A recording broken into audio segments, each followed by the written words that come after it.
Caio, eu não entendo esse momento que estou passando, de muita tristeza. Qual a cara da graça na minha vida? Talvez eu tenha dificuldade em compreender a graça e nossa liberdade. Dificuldade de aceitar o sofrimento que eu estou passando. Eu já sofri tanto nessa vida, Caio. Depois que eu casei, achei que seria o fim desse sofrimento mais intenso. Mas depois de 9 anos e 8 meses, meu marido saiu de casa. E então a vida perdeu o encanto, o significado. Eu não entendo a razão de tudo isso. Acho que não sou forte como acreditava que eu fosse. Às vezes eu não entendo porque não basta a razão do marido, né? Basta o quê? A razão do marido, por exemplo, se depois de 9 meses de casado, de sei lá quanto 9 anos e 8 meses. 8 meses, a Adriana saísse de casa, eu não ia nunca perguntar a Deus, por que a Adriana saiu de casa? Eu ia perguntar a Adriana, né? Vou perguntar a Deus, por que a Adriana saiu de casa? Não, ele diz, escuta, por que você quer sair de casa? Aí ela ia dizer, porque eu não aguento mais viver com você, eu não gosto de você, eu pensei que amasse, mas não amava, eu me equivoquei, ou você mudou tanto que se tornou impossível. A pessoa que eu conheci se tornou díspare em relação a que eu amei e me apaixonei. Então não vou me submeter a isso. E eu teria que crer nas razões dela, né? E não iria nunca dizer a Deus, por quê? Porque se as razões dela forem verdadeiras, ela não está se divorciando de Deus, né? Ela não estava se descasando de Deus, a mulher dele, ou o marido dela.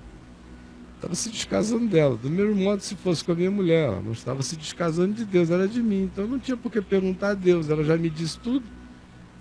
Ou pelo menos o modo como ela me vê. Então deixa eu levar isso a sério. Mas é que ninguém dialoga com a realidade. Todo mundo quer botar Deus no meio dessa história. Aí ele escolhe um homem e não perguntou nada a Deus. Aí o homem vai embora 9 meses, um ano, 9 anos e 8 meses. E 8 meses depois, aí ele diz, por que Deus? É muito cansativo como os humanos não conseguem assumir as suas responsabilidades. E nem dialogar com quem tem que conversar. E ficarem fazendo de Deus esse cupido permanente, essa divindade de pequenas intervenções, de arranjos de particularidades tão comezinhas que, enfim, fazem com que qualquer pessoa que tenha um pouco mais de entendimento sobre o significado da vida, se só tiver esse tipo de Deus como referência, diga, é pequeno demais para mim, eu não quero não. Como eu não quereria esse Deus para mim, é muito pequeno. Né? Mas prossiga. Só estou dizendo que me parece que a narrativa que ela vai me fazer... Ela só termina com uma frase. É muito assim...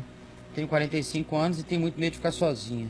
Preciso compreender verdadeiramente a graça de Deus. Não, ela precisa se entregar à graça de Deus, porque a graça de Deus é melhor que a vida, é maior do que a vida e é incompreensível, é transcendente. Quando a gente compreende o que é compreensível da graça, a gente dá uma resposta imediata, a gente se entrega, a gente não resiste, a gente para de ficar com perguntas, a gente se conforma com o amor de Deus, se contenta com o amor de Deus, e se rejuvenesce, se ressuscita no amor de Deus. Isso é o que acontece, não é uma compreensão para ser explicada, é uma existencialidade para ser provada, que decorre da confiança, decorre do abandono, da entrega mesmo, de dizer eu não vou brigar para provar nada para Deus, nem para mim. Eu quero viver em verdade, em sinceridade, buscar o que na minha consciência eu sei o que é o melhor. Sei que os fins não justificam os meios, por isso eu quero procurar os melhores fins com os meios compatíveis. Vou tentar ser sábio, sereno em todas as minhas decisões. Não vou responsabilizar a Deus pelas minhas escolhas. Vou mostrar que eu creio em Deus pela prática de obediência ao Evangelho que eu conheço e às boas obras às quais eu sou estimulado a andar nelas, as boas manifestações de vida, de amor, tudo que decorre daí. É assim que eu demonstro a minha fé, eu creio realmente em Deus. No mais, eu vou fazendo ajustes com bom senso, com esperança, com fé, com humildade, quando eu não compreendo as coisas, com a paciência de quem espera o tempo do silêncio, de quem também fica quieto na hora de ficar quieto, esperar que depois que os escombros caem e tudo se encaixa na própria tragédia, a tragédia tem o seu tempo de encaixe. Os escombros que caem, eles têm o seu tempo de encaixe. Chega uma hora que eles se reorganizam no caos. Aí essa é a hora da gente sair bem devagar, com calma, para ver o que sobrou, como é que a gente reconstrói, mas eu não sei por que o caminho do bom senso, o caminho da simplicidade, é uma coisa tão alienígena e fica todo mundo querendo mágica, bola de cristal, fica querendo transformar o evangelho numa magia, fica querendo que a palavra de Deus seja um oráculo de um Deus grego, dizendo não vás por aqui, sigas por ali, que seja um urim e tumim dos judeus, sim ou não, que seja assim, ao invés de ser um desenvolvimento de uma consciência obediente, que vai ganhando a mente de Cristo, que vai praticando o evangelho de dentro para fora, que vai construindo o caminho a partir de dentro do seu próprio coração e que não tem medo de ter senso de justiça, de bondade, de sensatez, de bom senso, de equidade, sabendo que Deus viaja aqui no caminho do amor, Ele é amor, então aqui eu estou andando com Deus. E o que me surpreenda, eu também não fico com questões. Eu quero saber se eu estou firme na rocha, porque se eu estou na rocha, eu sei que também para mim virão tempestades, chuvas, tormentas, trovoadas, raios, trovões. Uma existência igual para todo mundo, balança de todo lado. E eu não estou aqui para ser poupado de nada. Agora eu sei onde eu estou pisando, eu sei que eu sou inabalável, eu sei que eu não tenho que temer aquele que pode me matar o corpo, mas só aquele que pode me destruir a alma. Por isso eu preservo as coisas excelentes, estou seguro nelas. Agora, quem nos trocou a mente e nos fez crer que viver numa loteria de inseguranças é algo que vale mais a pena do que ter esse descanso sóbrio, de andar com Deus pela fé, aprendendo todo dia e compreendendo mais e mais, mesmo quando não se sabe nada, sabendo tudo acerca de que Deus sabe por mim, quando eu nada sei de mim mesmo, Ele sabe por mim. Foi Ele que sempre soube por mim. Hoje eu apenas sei ainda menos sobre mim ou sobre as circunstâncias aparentemente, mas eu nunca soube mesmo. Eu sempre fui um aproveitador de oportunidades, querendo ou não querendo. Quando o fluxo para, não há ninguém que o reative. Então cada um saiba o tempo de estar quieto, porque há tempo e hora para cada propósito debaixo do sol.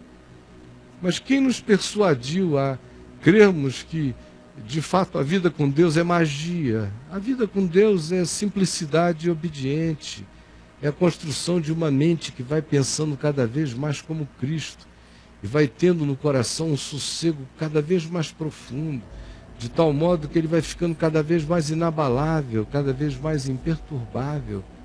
Essa é a palavra do Evangelho, que eu sinto que com ela devo deixar você, porque me assusta é ver como o que é tão simples e tão óbvio foi transformado numa coisa de um carteado, de um caleidoscópio, de uma jogatina, de uma aposta, de um rolar de roleta em cassino, em que tudo parece que é designado pela sorte ou pelo azar, num Deus que a gente fica sempre esperando que possa ser manipulado por alguma coisa nossa para fazer uma intervenção, quando na realidade a gente caminha na intervenção dele.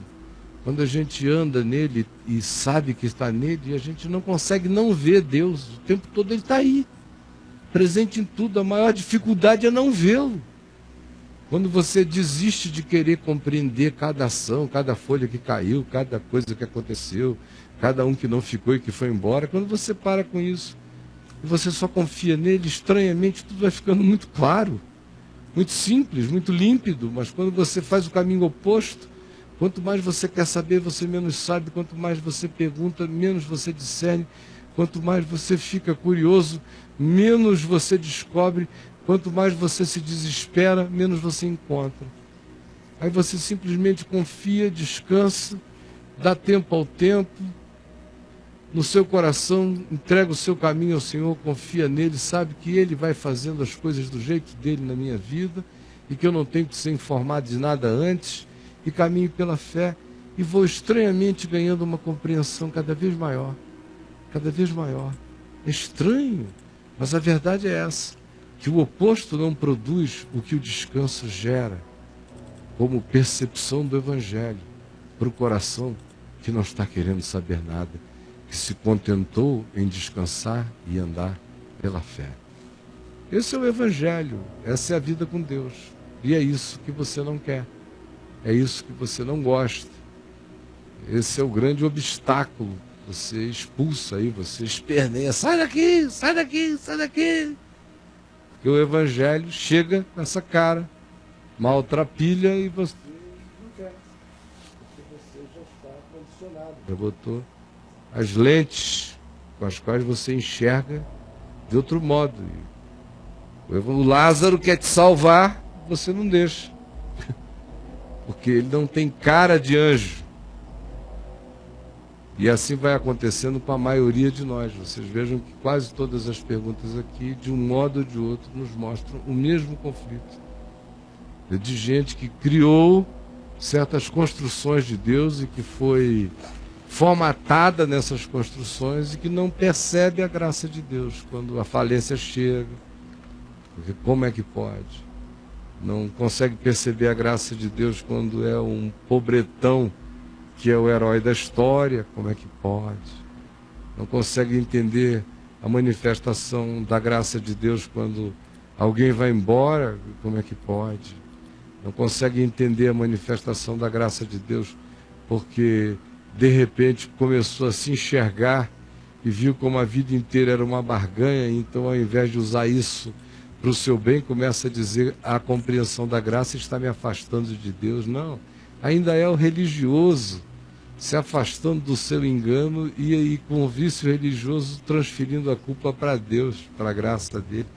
Você viu o nível de doença sutil presente no olhar de todos nós.